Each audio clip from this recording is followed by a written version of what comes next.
Hello everybody, you're watching Adele Coetzee on the City Hill Single Parents Life Group Facebook page. I'm going to be talking about children caught in high conflict divorce and the effects on them. I'm not going to be discussing the high conflict divorce. That's discussed on a separate page, which is the City Hill Divorce Support Life Group Facebook page. You can follow that page for information on how to deal with high conflict situations and various other information there. This is specifically dedicated to deal with the children who have to endure a high conflict divorce. I have an 8-year-old daughter, and we have had some challenges for a protracted period of time. For 7 years we've had a very high conflict divorce scenario. The divorce took 2 years, but subsequent to that there was a lot of other legal issues that came to be, and it really has created a huge learning difficulty for Olivia. Now, when I was told that Olivia had learning difficulties, I sort of took offense to this. I'm not a stupid person. I'm quite intelligent in my opinion, and I assumed my children or my child would be the same. And so I really didn't take this kindly, this advice that had been, or this observation that was made.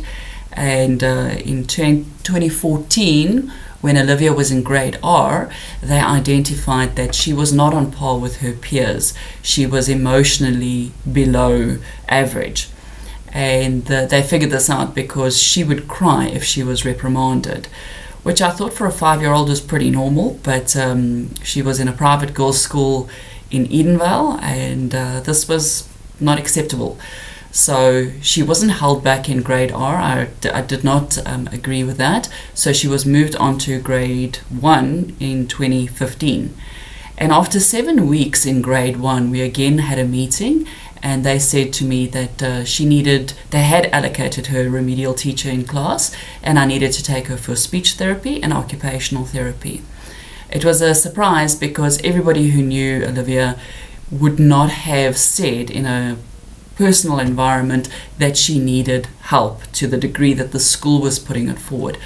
And I sort of thought, well, I'm paying private school fees, and if that was the case, I should have rather taken the advice of most people, and they said, for primary school, you do not need to send your child to private school. Public school is perfectly fine. I had some safety concerns, and I sent her to a private school. And since then, I changed my point of view.